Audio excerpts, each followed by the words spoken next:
اللہ کی وحدانیت کا بیان۔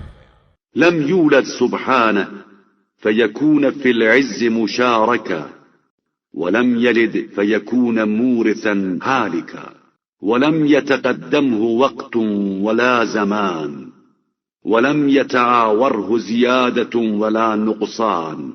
وہ پیدا نہیں کیا گیا ہے کہ کوئی اس کی عزت میں شریک بن جائے، اور اس نے کسی بیٹے کو پیدا نہیں کیا ہے کہ خود ہلاک ہو جائے اور بیٹا وارث ہو جائے۔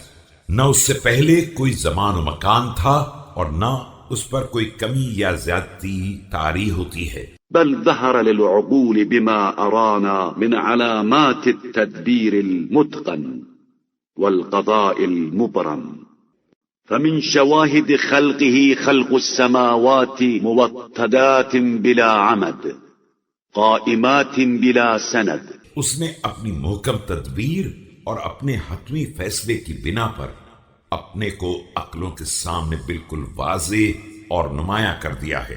اس کی خلقت کے شواہد میں ان آسمانوں کی تخلیق بھی ہے جنہیں بغیر ستون کے روک رکھا ہے اور بغیر کسی سہارے کے قائم کر دیا ہے۔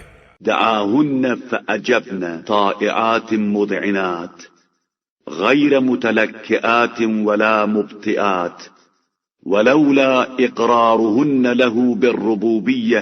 اس نے انہیں پکارا تو سب لبیک کہتے ہوئے حاضر ہو گئے، اطاعت و اذعان کے ساتھ، نہ کسی طرح کی تساہلی اور نہ کاہلی۔